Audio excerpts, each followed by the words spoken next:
Hello guide, सभी के लिए नमस्कार। मैं भूपेंद्र सिंह उबार आज आपके सामने एक नई वीडियो लेकर के आया हूं, जिसका नाम है व्यंजन संधि चल रही है। और व्यंजन संधि में आज का जो टॉपिक है वह है पूर्व सवर्ण संधि। पूर्व सवर्ण संधि। पूर्व सवर्ण संधि से पहले हमने सचुत्व संधि, सटुत्व संधि, जसत्व संधि, अनुनासिक, अनुस्वार, ये सभी संधि पढ़ा दी हैं। तो आज हम पढ़ेंगे पूर्व सवर्ण संधि। देखिए क्या होती है पूर्व सवर्ण संधि। इसका एक सूत्र है जिसका नाम है जयो हो अंतरस्याम। हो अंतरस्याम।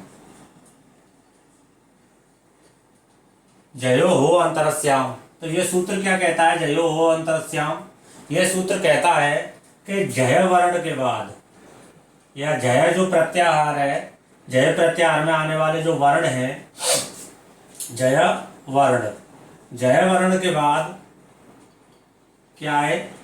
हा आए। जय वर्ण के बाद क्या आए? हा आए। तो क्या होगा? तो जय वर्ण के स्थान पे तो हो जाता है तीसरा, और हा के स्थान पे हो जाता है चौथा। एक देसी ट्रिक बता रहा हूं, इसमें याद रखना 34।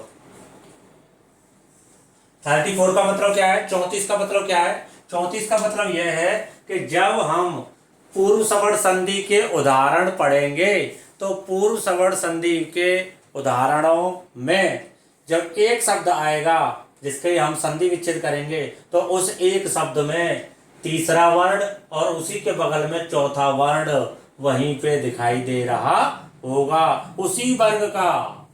ये और है, एक ही वर्ग का पहले तीसरा अक्षर दिखाई देगा और उसके बाद चौथा अक्षर दिखाई देगा, उसी वर्ग का। चाहे वो वर्ग है पांच, पांच वर्ग है। और पांच वर्ग कौन से हैं? का, चा, टा, ता और पा, ये सभी वर्ग है। अब इन वर्गों का यहाँ पे जो 34 याद कर, देसी ट्रिक जो बताई है मैंने, जब हम किसी एक शब्द को देखेंगे जिसका हमें संधि विच्छेद करना है तो उस एक शब्द में पहले तीसरा वर्ण आएगा और उसके बाद चौथा वर्ण आएगा, उसी वर्ग का आएगा जिस वर्ग का प्रथम शब्द के अंतिम वर्ण में जो वर्ण होगा, जो अक्षर होगा, उसी के स्थान पे उसी वर्ग का तीसरा वर्ण आएगा और इस हा के स्थान पर उसी जिसका तीसरा वर्ण आया है, तीसरा अक्षर आया है, उसी वर्ग का चौथा अक्षर आ जाएगा। इसलिए यहाँ पे क्या लिखा है? 34। जैसे अब इसके हम पूरे डिटेल से देखते हैं। देखिए ये सूत्र क्या कह रहा है पूर्व सवर्ण में? ये सूत्र कह रहा है जयो हो अंतरस्याम। सूत्र कह रहा है जय वर्ण के बाद यदि हा आए, जय वर्ण के बाद यदि हा आए तो जय वर्ण का तो हो जाता है तीसरा अक्षर और हा के स्थान पे हो जाता है चौथा अक्षर। इस पूर्व सवर्ण संधि में जसत्व संधि भी होती है। इस पूर्व सवर्ण संधि में कौन सी संधि होती है? जसत्व संधि भी होती है। जसत्व संधि। इस पूर्व सवर्ण संधि में, पूर्व सवर्ण संधि तो होती है, इसके अलावा जसत्व संधि भी होती है। यहां पे मैं बताता हूं, देखिए कैसे। जैसे यहां पे लिखो, यदि प्रथम पद के अंतिम वर्ण में, अंतिम वर्ण में जय वर्ण आए, जय वर्ण आए, यानी कि किसी भी वर्ग का कोई सा भी अक्षर आ जाए, किसी भी वर्ग का कोई वर्ण, या ऐसे कह सकते हैं, ऐसे कह सकते हैं किसी भी वर्ग का कोई वर्ण, ऐसे भी कह सकते हैं इसको क्या नाम है? स्पर्श, स्पर्श व्यंजन।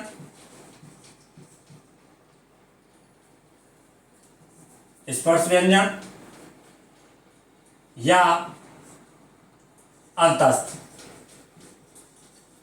अब स्पर्श व्यंजन कौन से होते हैं? का से लेकर मां तक के वजह, जो मां तक जो व्यंजन है वे सभी स्पर्श व्यंजन कहलाते हैं। स्पर्श व्यंजन कहलाते हैं। यहां तक समझ में आया होगा सभी क्या? यदि प्रथम पद के अंतिम वर्ण में जय वर्ण आए, अब जय वर्ण किसे कहते हैं? किसी भी वर्ग का कोई वर्ण। अब किसी भी वर्ग का कोई वर्ण कौन सा होता है? या तो स्पर्श व्यंजन आ जाए या अंतस्थ व्यंजन आ जाए। स्पर्श व्यंजन कौन से होते हैं? स्पर्श व्यंजन ये होते हैं, का से लेकर मां तक के जो व्यंजन है वे सभी स्पर्श व्यंजन कहलाते हैं। जब हम वहां पे अलग से एक टॉपिक आएगा प्रत्याहार का, तो वहां पर स्पर्श व्यंजन और इनको कराएंगे। पहले संधियों को पूरा हो जाने दो, उसके बाद करा देंगे। देखिए अंतस्थ व्यंजन क्या है? अंतस्थ व्यंजन है या, वा, रा और ला। ये सभी क्या है? अंतस्थ व्यंजन। या तो ये स्पर्श व्यंजन आ जाए प्रथम पद के अंतिम वर्ण में, या ये अंतस्थ व्यंजन आ जाए। और इनके बाद क्या आए? हा आए। क्या आए? हा। देखिए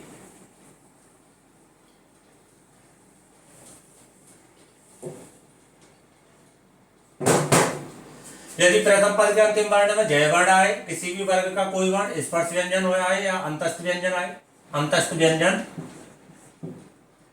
ये कोष्टक बंद हो गया। और दूसरे पद के प्रारंभ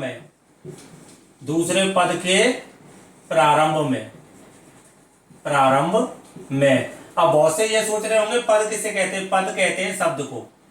पद किसको कहते हैं? शब्द को। ये जो पद है, इस पद को ही शब्द कहा जाता है। ठीक है, याद रखना इस चीज को। दूसरे पद के प्रारंभ में हा आए, तो प्रथम पद के अंत में आए हुए, प्रथम पद के अंत में आए हुए, तो प्रथम पद के अंत में आए हुए व्यंजनों के स्थान पर या व्यंजन के स्थान पर उसी वर्ग का तीसरा, यानी ये तीसरा वर्ण हो जाता है। यहां पे जो दिखाया गया, या तो प्रथम पद के अंतिम वर्ण क्या है? जय वर्ण आए। और जय वर्ण क्या होता है? स्पर्श व्यंजन आए या फिर अंतस्थ व्यंजन आए। तो इस जय वर्ण के स्थान पर क्या हो जाता है? तीसरा अक्षर हो जाता है। कब हो जाता है तीसरा अक्षर? जब इसके तुरंत बाद क्या आए? हा आए। तुरंत बाद हा आए, तो प्रथम पद के अंत में आए हुए व्यंजनों के स्थान पर उसी वर्ग का तीसरा वर्ण हो जाता है। और हा के स्थान पर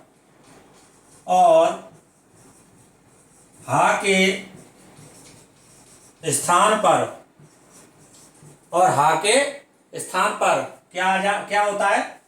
चौथा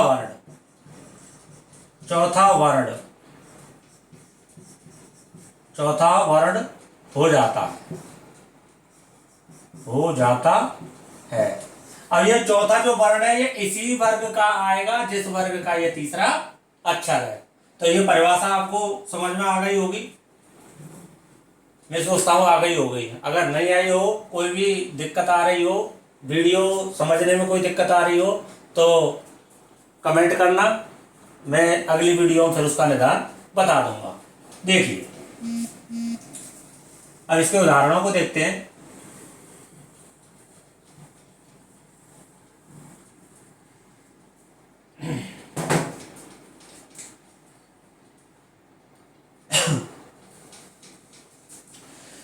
इसके उदाहरण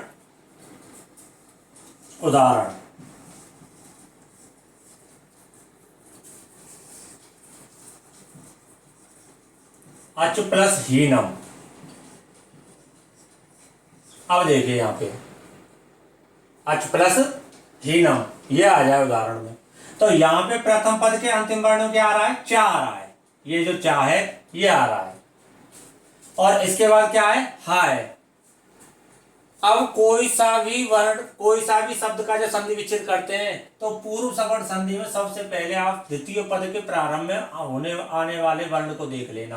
अगर हा आ रहा है और उससे पहले किसी भी वर्ग का कोई वर्ण आ रहा है तो निश्चित रूप से उसमें पूर्व सवर्ण संधि होगी, याद रखना इस चीज को।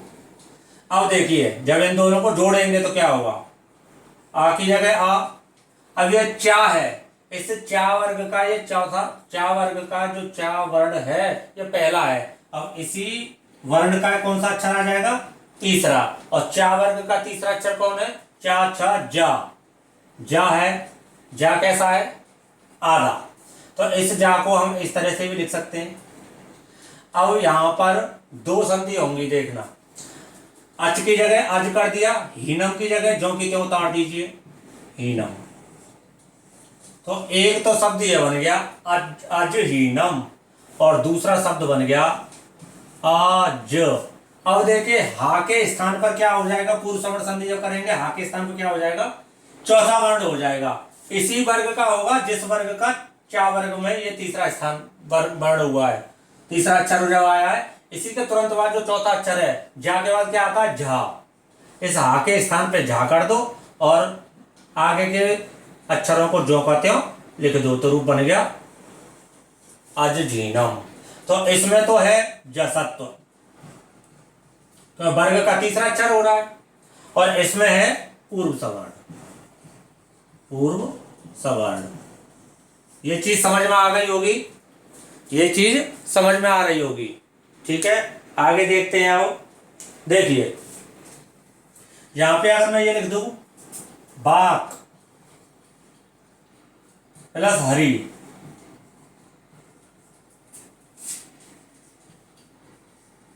अच प्लस हास्व,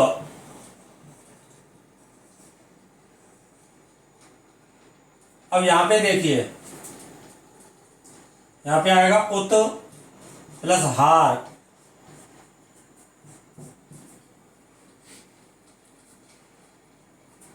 देखिए बाघ प्लस हरी,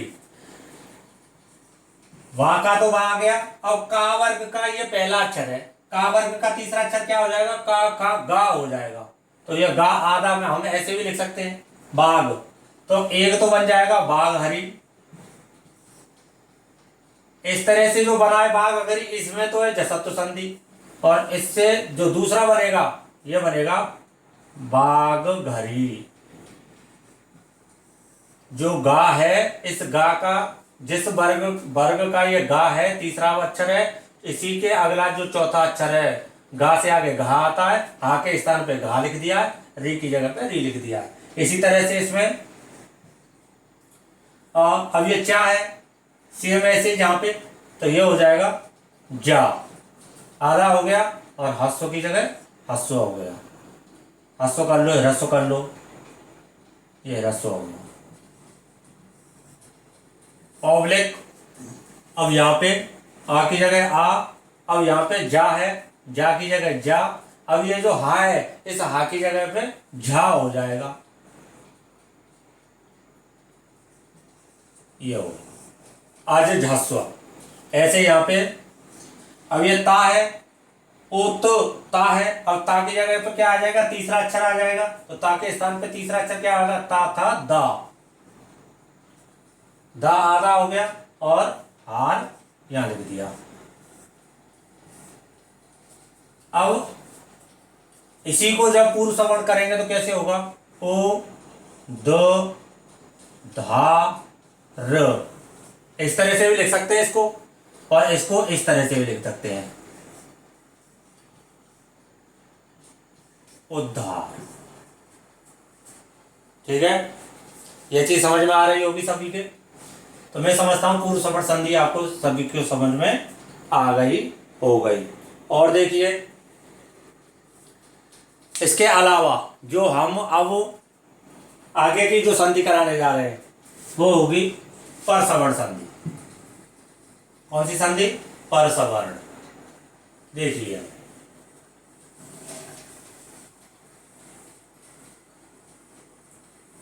तो यहाँ पे दो दो संधि बन रही हैं। इसमें तो बन रही है सब में जसत्व, और इसमें बन रही है सब में पूर्व सवर्ण। पूर्व सवर्ण। तो इस तरह से इन उदाहरणों को याद रखना, और इन उदाहरणों को सिर्फ समझो। उदाहरण चाहे तुम्हें ज्यादा याद ना हो कोई दिक्कत नहीं है, लेकिन तुम्हें अगर नियम याद है, अगर किसी भी संधि का नियम याद है, सूत्र याद है और उसके नियम याद है, तो आप किसी भी उदाहरण को दे दीजिए आपके आगे, उस उदाहरण को तुम भी कर दोगे। जैसे यहाँ पे किया है मैंने। अगर जसत्व संधि है इनमें, बिल्कुल जसत्व संधि है सब। इसका जब हम संधि विच्छेद करेंगे, ये तीसरा वर्ण है, इसका पहला अक्षर कर दो, इसको ज्यों की त्यों लिख दो। क्यों? क्योंकि जसत्व संधि क्या कहती है? जसत्व संधि यही तो कह रही है किसी भी वर्ग का पहला, दूसरा, तीसरा, चौथा वर्ण आए प्रथम पद के अंत में, और दूसरे पद के प्रारंभ में क्या आए? कोई व्यंजन आए, कोई स्वर आएगा या फिर कोई व्यंजन आएगा। ये सभी व्यंजन ही तो है। पूर्व सवर्ण संधि है तो जो वर्ग है उस वर्ग का पहला वर्ण, पहला, दूसरा, तीसरा, कोई भी वर्ण आ सकता है। पांचों वर्गों में से कोई भी वर्ग आ सकता है, कोई भी वर्ण आ सकता है, लेकिन दूसरे पद के प्रारंभ में हा आएगा। अगर इस तरह से हो रहा है तो वहां पे कौन सी संधि है? पूर्व सवर्ण संधि है। देखिए आगे, अब करते हैं हम परसवर्ण संधि। परसवर्ण, परसवर्ण संधि, क्योंकि ये 10th क्लास में, 12th क्लास में पूछी जाती है ये संधियां। इसका जो सूत्र है, इसका सूत्र क्या है? इसका सूत्र है अनुस्वारस्य, अनुस्वारस्य यही परसवर्णः, अनुस्वारस्य यही परसवर्णः। यानी कि कहने का तात्पर्य क्या है? कहने का तात्पर्य यह है कि अनुस्वार, जो अनुस्वार के बाद, इसके बाद, अनुस्वार के बाद यह प्रत्याहार अगर आ जाए तो क्या हो जाएगा? परसवर्ण हो जाएगा। प्रथम पद के अंत में क्या आ जाएगा? अनुस्वार। और अनुस्वार कब आता है? मां आने पर। भाई अनुस्वार संधि जब कराई थी तो क्या होता है? वो अनुस्वार, यानी मां के बाद क्या आ जाएगा? स्वर या व्यंजन आ जाएगा। मां के बाद स्वर या व्यंजन जब आएंगे तो मां के स्थान पर क्या हो जाएगा? अनुस्वार हो जाएगा। कब हो? जब मां के बाद व्यंजन आएगा, और मां के बाद अगर स्वर होगा तो वो मां स्वर में जुड़ जाएगा। ये अनुस्वार संधि कराया था। लेकिन यहाँ पे क्या बताया जा रहा है? यहाँ पे बताया जा रहा है कि यदि अनुस्वार आ रहा है, अनुस्वार का मतलब मां अगर आ रहा है, और उसके बाद क्या आ रहा है? यय प्रत्याहार आ रहा है। यय, कौन सा प्रत्याहार आ रहा है? यय प्रत्याहार आ रहा है। ठीक है, यय प्रत्याहार आ रहा है। अब यय प्रत्याहार में कौन से? तो इसमें यय प्रत्याहार में इस तरह से याद रख सकते हैं कि किसी भी वर्ग का कोई भी वर्ण आ सकता है, या व्यंजन, या फिर व्यंजन। तो यय प्रत्याहार में व्यंजन आते हैं। जब ये कंडीशन होगी तो इन दोनों के स्थान पर क्या हो जाएगा? परसवर्ण हो जाएगा। क्या हो जाएगा? परसवर्ण। अब परसवर्ण कैसे होगा? तो देखो, जब अनुस्वार मां के बाद यय प्रत्याहार आएगा तो इस यय प्रत्याहार की वजह से, इस यय प्रत्याहार की वजह से इस मां के स्थान पर, इसके स्थान पर, मां के स्थान पर क्या हो जाएगा? परसवर्ण हो जाएगा। क्या हो जाएगा? परसवर्ण। और परसवर्ण क्या होता है? परसवर्ण होता है अनुनासिक वर्ण। अनुनासिक वर्ण, यानी कि सीधा सीधा ट्रिक समझ लीजिए, परसवर्ण का मतलब 5वां वर्ण। कौन सा वर्ण? 5वां वर्ण। अगर आपको यह अनुनासिक वर्ण भी याद नहीं रहता है, काट दो उसे, तो हमें परसवर्ण करना है। परसवर्ण के लिए क्या करना है? 5वां वर्ण कर देना। कहां पे कर देंगे 5वां वर्ण? ये पांचवा वर्ड कहाँ पे होगा? ये पांचवा वर्ड होगा जहां पर ये यय प्रत्याहार आएगा। यय प्रत्याहार में जिस वर्ग का वर्ण आएगा उसी वर्ग का पांचवा अक्षर कर दीजिए। किसकी जगह पे? इस माँ की जगह पे। कुछ समझ में आ रहा है? नहीं आ रहा है तो देखिए मैं समझाता हूं। देखिए परसवर्ण संधि में सूत्र बोल रहा है अनुस्वार से यही परसवर्ण, यानी अनुस्वार के बाद। किसके बाद? अनुस्वार के बाद क्या है? यय प्रत्याहार आए तो यय प्रत्याहार में जो वर्ण आएगा, जो अक्षर आएगा, जिस वर्ग का जो अक्षर होगा उसी वर्ग का इस माँ के स्थान पर क्या कर दो? पांचवा अक्षर कर दो और उस पांचवे अक्षर में उसी यय प्रत्याहार को जोड़ दो तो क्या बन जाएगा? परसवर्ण बन जाएगा। देखिए कैसे, जैसे मैंने यहां पे ये लिख दिया है। अब यहां पर मां के स्थान पर मां तो आ रहा है, मां के अलावा ना भी आ सकता है, ध्यान रखना इस चीज को। परसवर्ण संधि में जब हम संधि विच्छेद करेंगे तो यहाँ मां के अलावा क्या आ सकता है? ना आ सकता है, लेकिन ज्यादातर आता क्या है? मां आता है। ठीक है, याद रखना इस चीज को। मां भी आ सकता है और ना भी आ सकता है। देखिए अब यहां पे मैंने क्या कह दिया है? अम प्लस कित, अम प्लस कित ये कह दिया है। यहां पे मां है और यहां पे का वर्ग का है, तो इस का वर्ग का जो है इसके वजह से इस मां के स्थान पर क्या कर दो? इस का वर्ग का पांचवा अक्षर कर दो। इस का वर्ग का कौन सा अक्षर कर दो? पांचवा अक्षर कर दो। जब ऐसे हो जाएगा तो क्या बन जाएगी ये संधि? परसवर्ण संधि बन जाएगी। तो यहाँ पे हो गया ड़ा। भाई का वर्ग का पांचवा अक्षर क्या है? ड़ा था, ड़ा। अब इसको जब हम लिखेंगे तो कैसे लिखेंगे?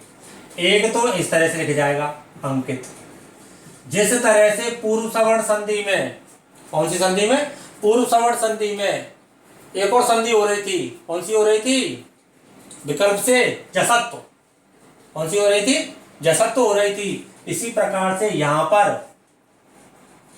पर परसवर्ण संधि में भी एक संधि और होती है और वो है अनुस्वार संधि। कौन सी संधि? अनुस्वार। देखिए मां का यहाँ पे अनुस्वार हो रहा है कि नहीं हो रहा है? मां के स्थान पे अनुस्वार कर दिया और कित जो का त्यों जोड़ दिया। ये तो हो गई एक शब्द। दूसरा क्या आएगा? यहाँ पे हो गया ये अनुस्वार संधि। कौन सी संधि? अनुस्वार। लेकिन यहाँ पे अगर हम परसवर्ण बनाए, क्या बनाए? परसवर्ण, तो कैसे बनेगा? तो यहाँ पे देखिए ये जो कित है, ये कित तो जो की त्यों रहेगा, आ जो की त्यों रहेगा, बदलेगा सिर्फ मां। इस मां के स्थान पर जिस वर्ग का जो अक्षर यहाँ पे आया है इसी वर्ग का पांचवा अक्षर कर दीजिए और इनको जोड़ दीजिए। आ की जगह आ, ड़ा की जगह ड़ा,